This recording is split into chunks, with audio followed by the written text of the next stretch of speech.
Hola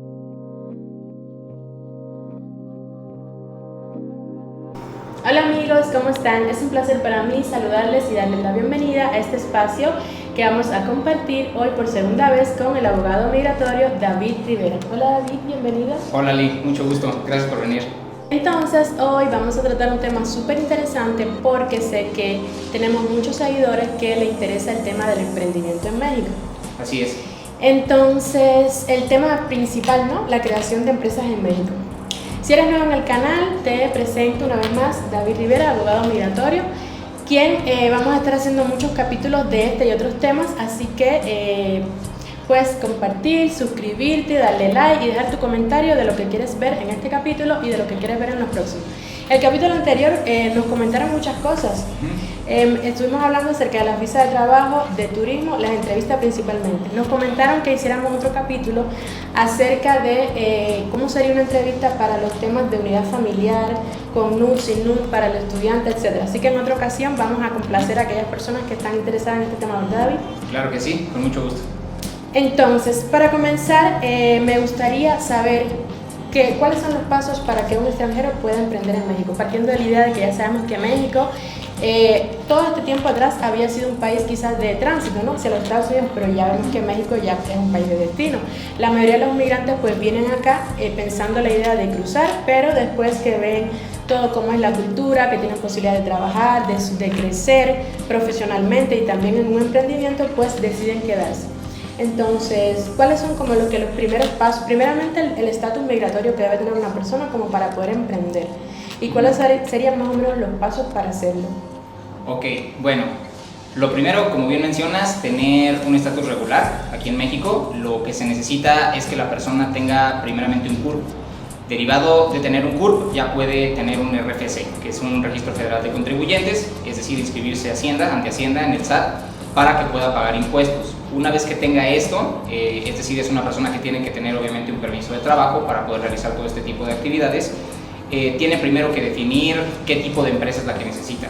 Después de eso, dependiendo pues ahora sí que el giro, si es SADCB, bueno, más bien el rubro en el que tenga que abrir la empresa, el tipo de empresa que tiene que abrir, tiene que conseguir un socio, es decir, tiene que conseguir una persona con la cual pueda abrir la empresa. La persona no puede llegar nada más y abrir la empresa por sí misma, necesita asociarse con alguien, ya sea otra persona, ya sea residente temporal o permanente, o una persona en este caso que sea mexicana.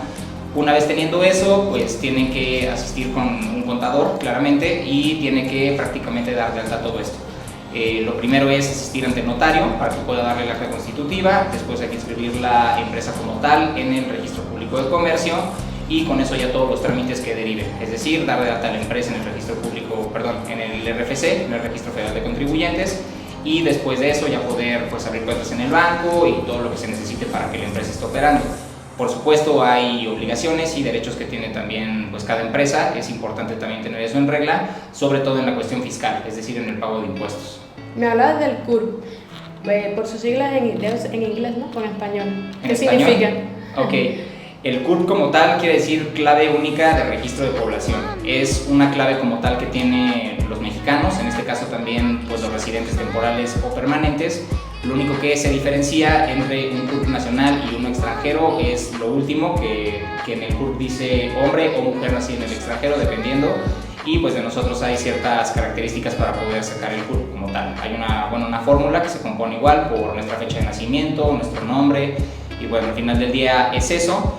Y el RFC de hecho es lo mismo que nuestro CURP, pero en este caso pues va a variar igual los últimos dígitos prácticamente, porque es para que nosotros podamos pagar impuestos, pero deriva principalmente de esto, de que nosotros podamos tener un CURP.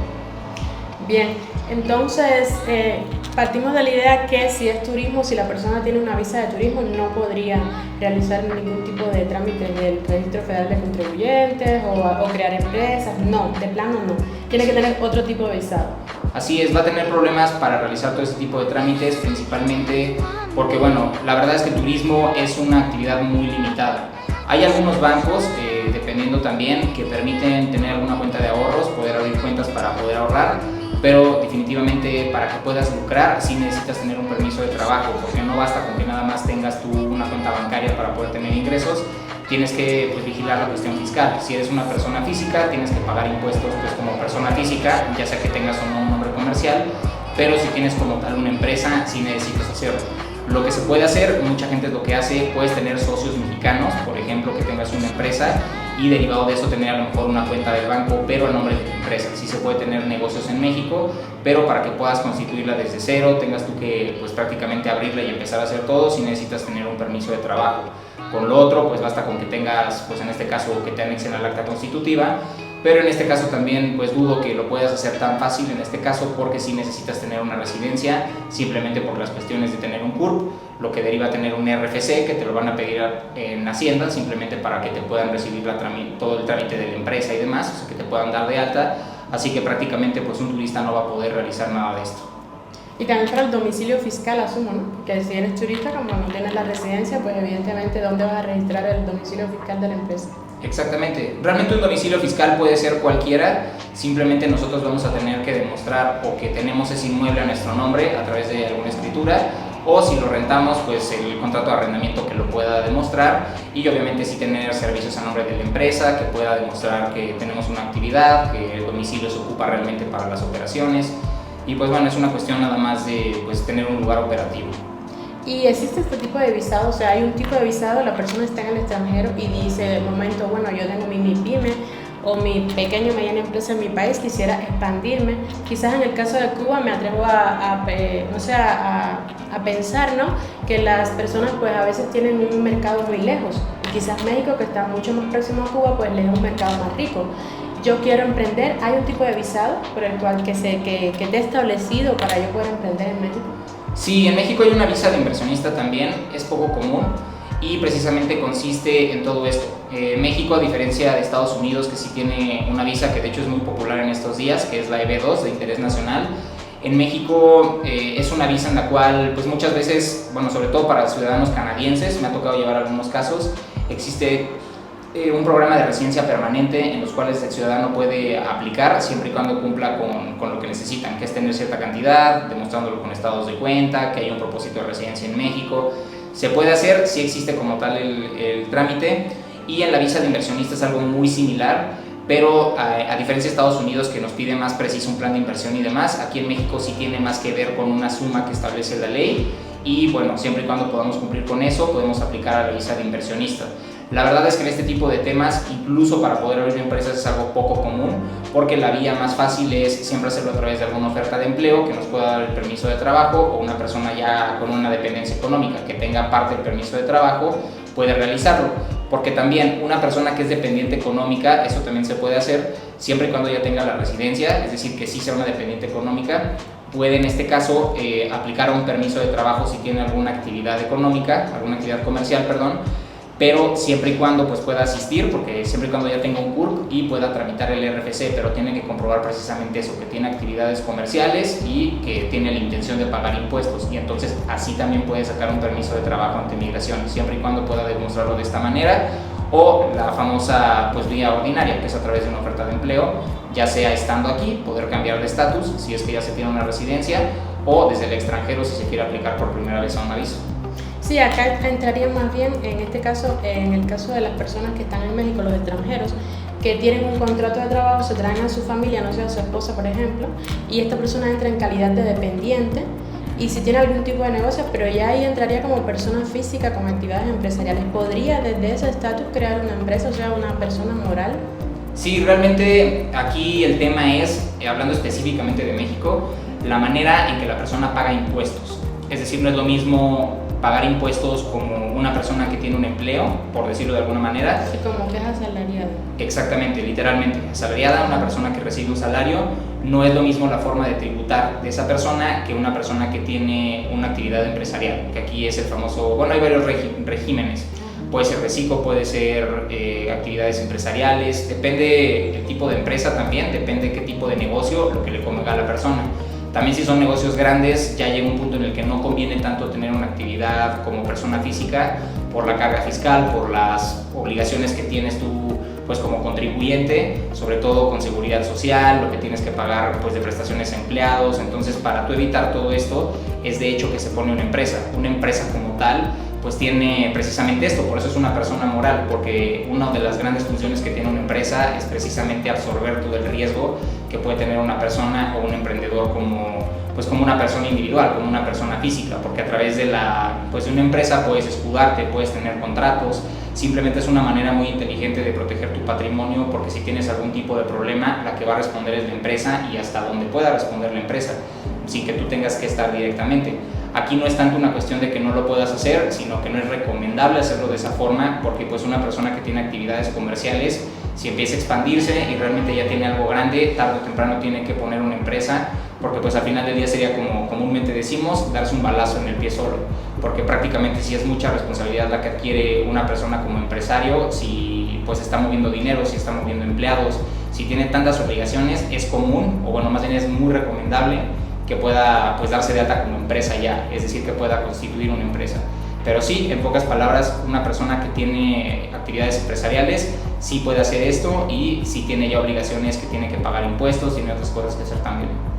Excelente. Y en el caso de la familia, por ejemplo, porque normalmente sabemos que en la visa de agrupación familiar, cuando ya entras como dependiente, hay un grupo de miembros que son los que entran en calidad de vamos a decir, agrupables, ¿no? En este caso quizás los miembros directos. Si esa persona tiene esa empresa en México o logra establecer esa empresa, algunos de los miembros que están en el país de origen de la persona pueden entrar en esa condición.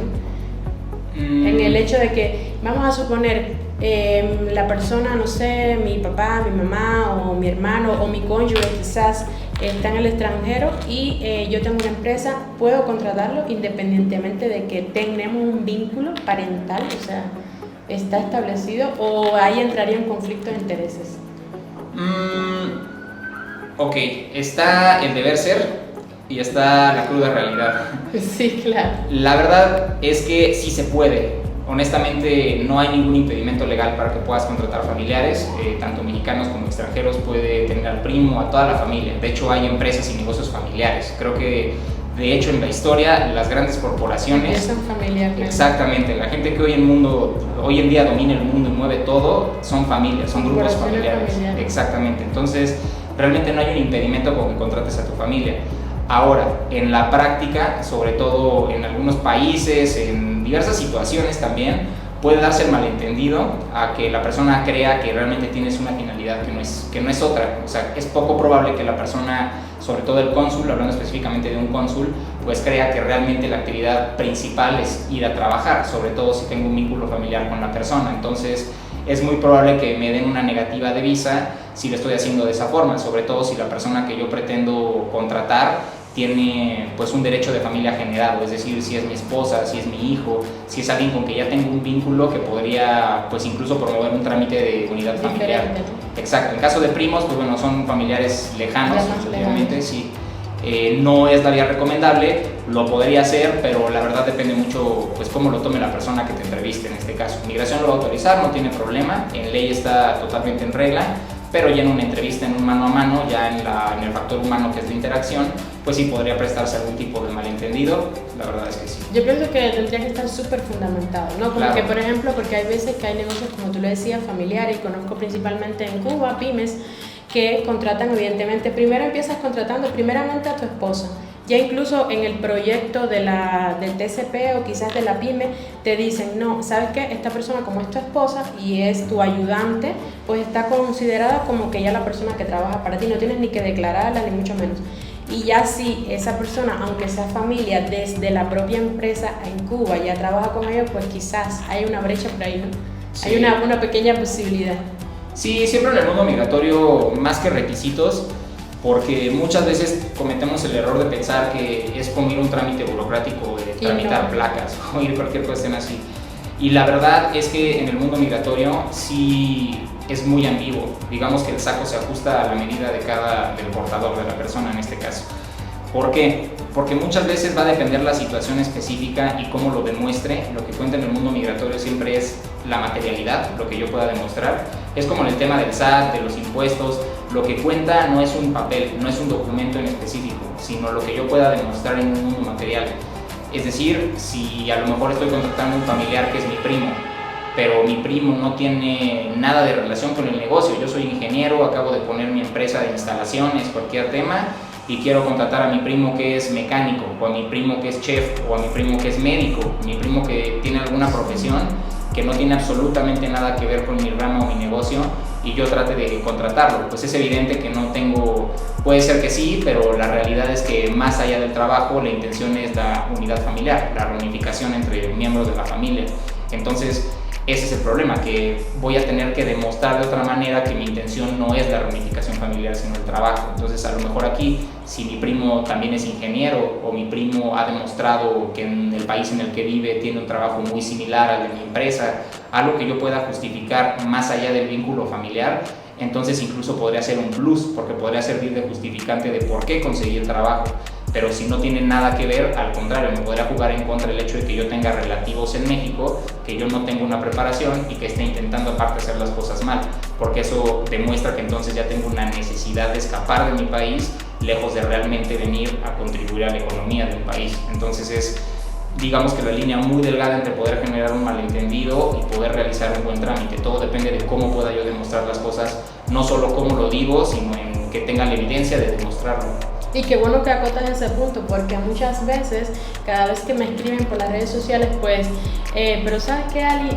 Tengo una oferta de empleo, creí que la parte más difícil sería convencer al empleador de mis cualidades, pasar todas las etapas de un proceso de contratación, que lo han hecho saben que no es como 2 más 2, es un proceso bien difícil.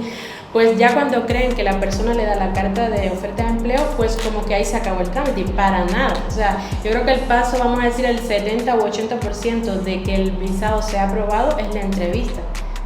De ahí la asesoría. ¿Qué beneficios tendría tener una empresa en México? O sea, desde el punto de vista quizás de importación, exportación, abrir cuentas, quizás tener alguna cuenta en otro país también, puede ser, no sé, estoy imaginando. Bueno, tener ya beneficios en otro país, pues ya depende, cada quien tener sus negocios en cada país y tendría que tener una empresa en otro país prácticamente. Pero ¿qué beneficios tiene una persona tener una empresa aquí en México? Pues bueno, ¿qué les puedo decir? Prácticamente todo. Tener una empresa pues es una protección a tu patrimonio, para empezar, es algo que te puede ayudar en muchas cuestiones, no solamente pues es una inversión para ti, es una fuente de ingresos, una fuente pues de trabajo también, incluso para tú poder darle empleo a otras personas, tú poder pues aportar tu talento a la sociedad prácticamente. Entonces es una inversión para ti, es como una planta que tú siembras, prácticamente una empresa. Entonces para empezar es eso, es un sustento que tú te puedes dar a ti y que si haces un buen trabajo incluso la puedes heredar, alguien puede seguir con el negocio familiar, puedes tener algo pues muy productivo, algo que sea de tu patrimonio, eso para empezar.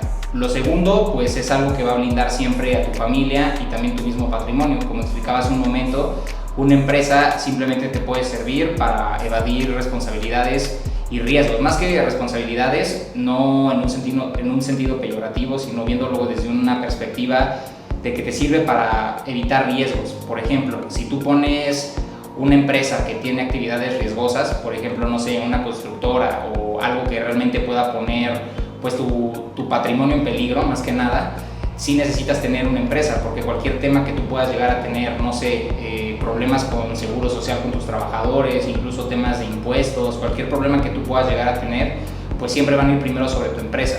Es decir, tú vas a tener siempre a tu familia protegida, tu casa protegida, tu patrimonio, tus cosas, y lo que pueden hacer siempre va a ser sobre la empresa. Entonces siempre es recomendable hacer ese tipo de cosas, poder adquirir cosas a través de créditos pues que tenga la empresa, poder hacer cosas pues de alto riesgo realmente, negocios riesgosos, cosas que a lo mejor no tenemos certeza de que es algo o no, a través de una empresa, para que cualquier tema que nosotros podamos llegar a tener, siempre podamos tener esa protección ante la sociedad y ante las instituciones, y esa garantía de que realmente nuestro patrimonio y la seguridad de nuestra familia no esté en riesgo porque tenemos algo que les cubra. Incluso pues va más allá, porque una empresa precisamente sirve para eso. Nuestro talento pues es algo intrínseco a nosotros, lo podemos seguir haciendo, pero pues una empresa es un escudo. Entonces cualquier tema la empresa lo va a absorber y yo puedo pues hacer a lo mejor una nueva, poder seguir operando, tener mi talento realmente vigente, por decirlo de alguna forma, y evitar cualquier tipo de problemas. Es como una especie de atrapasueños, si lo queremos ver de esa forma, una especie de atrapademonios. Cualquier problema que tengamos, siempre nuestra empresa va a ser la primera que va a responder y nosotros vamos a estar libres de cualquier cuestión. Entonces eso, para empezar, también es algo muy importante a considerar. Y en el tema que estaba hablando ahora de las actividades riesgosas, una vez, por ejemplo, no sé, constructora, me atrevo a pensar quizás una clínica estomatológica, quizás, no sé, en un laboratorio clínico, además de estar legalmente, necesita algún otro permiso y es muy difícil conseguir este otro permiso o licencia, algo así. Sí, hay muchas licencias dependiendo del tipo de negocio. Por ejemplo, lo primero es el trámite legal para darle existencia o vida como tal a la entidad, que va a llamarse empresa, asociación civil, fundación, como queramos llamarle. Lo primero es pues poder justificar eso. Lo primero es darle nacimiento a esa entidad a través de un acta constitutiva, como bien mencionaba. Lo que normalmente se hace es con un contador. El contador pues nos refiere con un notario, o normalmente ya tienen acuerdos con notarios, contratos con notarios. Y lo primero que se tiene que hacer precisamente es esto, darle la vida a la entidad, que nazca, que ya sea reconocida ante Hacienda, darla de alta en el Registro Público de Comercio, ante el SAT, obviamente, tener todo en regla. Y después de eso, derivado del tipo de operación que tenga mi negocio, pues ya voy a necesitar los permisos específicos. A lo mejor si tengo actividades especializadas, voy a necesitar un REPSE. Si voy a lo mejor a vender alcohol, no sé, que tengo un bar, cosas así, pues a lo mejor las licencias también para poder vender alcohol. Dependiendo del tipo de negocio que tenga, va a ser el tipo de licencia o de permiso que voy a necesitar. Obviamente no todo es para todos, depende mucho a qué me dedique. Pero existe como tal, no sé, me atrevo a pensar quizás, cuando hablo quizás del sistema de clasificación, que hay uno específico y de ahí toman las clasificaciones de las ocupaciones, ¿existe como tal un documento que puedas decir, este tipo de licencia es para este tipo de actividad, o de plano lo tendrías? Claro, existe la ley y claro que pues hasta incluso, no solo a nivel federal, a nivel local, pues hay legislaciones también para regular pues todo lo que tiene que ver con los comercios, incluso con la vía pública, todo lo que vemos aquí, sobre todo en México, los puestitos, todo lo que vemos aquí en la calle, bueno, que eso es comercio informal realmente, pero todo está regulado. O sea, hay una regulación para los bares, cómo deben de operar, para los antros, cómo deben de operar, para cualquier empresa, cómo debe de operar. Si tienes, por ejemplo, no sé, una agencia de modelos, incluso para también pues evitar todo este tema, incluso de, pues ya sabes, todo lo que se suscita de todo este tipo de temas. También necesitas papeles especiales para poder hacer eso, tienes que tener a la gente con contrato para que puedan hacer las actividades que se necesitan. Tienes que justificarlo, más que nada, pues todo el tema es eso, depende del giro de tu negocio, lo que vayas a necesitar, no hay un permiso como general, pues lo que necesitas. Igual si tienes una constructora, pues permisos para poder construir, lo que necesites. Obviamente los materiales que utilices tienes que seguir pues una ley, exactamente, o sea, todo tiene parámetros, todo tiene ley. La ley, pues al final del día, por eso es algo que me gusta mucho a mí como abogado, la ley es como la unidad, todo lo que tú puedas ver se mete, o sea, no hay algo que no esté regulado, sí, y lo que todavía no está, no tardan en encontrarlo y regularlo. Siempre hay leyes en todo, hasta cómo fabricar una mesa, cómo abrir tu empresa, cómo realmente, pues incluso en las prácticas, en los protocolos de cómo se deben seguir ciertas cosas, existe todo esto, existe la ley de procedimientos, cómo se debe llevar a cabo, o sea, ante las instituciones, todo tiene una razón de ser, todo tiene un orden, ahora sí que prácticamente. Entonces pues hay que, pues sí, más bien informarse y asesorarse de cómo hacer las cosas. ¿Y entonces consideras que para hacer una empresa en México necesitas contratar un abogado? No necesitas. Primero, ¿es obligatorio? Primero, ¿es obligatorio? O de plano, si me quiero aventar a hacerlo, solo lo puedo hacer, pero tu recomendación al respecto sería. Pues no necesariamente contratar a un abogado, yo diría que sí, pero más que contratar como tal a un abogado es tener una perspectiva legal, o sea, realmente entender muy bien la legislación que tenga que ver con mi actividad y sobre todo cómo voy a hacer las cosas, porque muchas veces pues así es como pues a la gente la pueden engañar o como luego la gente entra en fraudes, en problemas, cuando no tiene un panorama legal de realmente qué sí se puede y qué no, o sea, quitar totalmente tabúes, quitar totalmente mentiras, rumores, que sí, que no, tener realmente una perspectiva desde cómo abro mi negocio. Sí, vuelvo a lo mismo, es muy importante sí asesorarse con un abogado, por lo menos asesorarse, porque sí debo estar consciente de qué voy a necesitar desde el nacimiento de mi empresa hasta realmente tener toda mi situación fiscal en orden, evitar problemas, porque a lo mejor un contador, sí voy de acuerdo, es la persona indicada para llevar tu contabilidad, todo lo que necesite tu empresa, pero realmente que tú quieras tomar una estrategia a futuro va más allá que simplemente poder contabilizarlo en dinero. Muchas veces una visión de hacer crecer una empresa no tiene que ver nada más con el dinero. Muchas veces te podría decir, hasta por experiencia, que el dinero simplemente es un pretexto, es un obstáculo más que conseguir.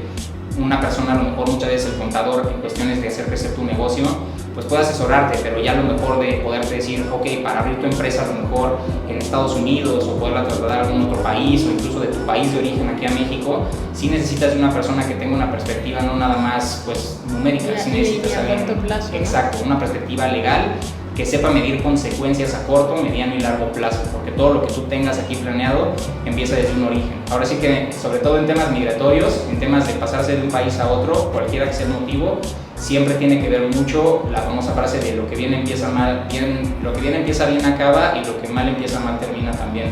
Porque si tú consigues papeles malos, haces cosas por la mano izquierda, como dicen ahí, pues realmente va a llegar un punto en el que cuando tú quieras abrir una empresa, pedir un préstamo, hacerte de un patrimonio, realmente ya tener algo sólido, algo estable y formal, vas a encontrar problemas si no lo hiciste bien desde un origen. Entonces muchas veces esa perspectiva no te la puede dar un contador. El contador es experto en saber lo que hace, por supuesto, sabe de empresas, sabe cómo llevar una contabilidad, pero realmente una asesoría completa, desde cómo estar en la parte administrativa, que es lo migratorio, bueno, jurídico-administrativa, que es lo migratorio, hasta cómo realmente desarrollar tu proyecto en el largo plazo, pues creo que no hay mejor persona que un abogado y sobre todo especializado en lo que tú buscas, que en este caso es corporativo y migratorio, y que mejor pues alguien que las dos cosas, ¿no? Exactamente. No sé cómo será aquí en México, pero en Cuba los abogados, por el mismo programa quizás que se ha llevado a cabo todos estos años, pues como que lo dan por sentado, ¿no?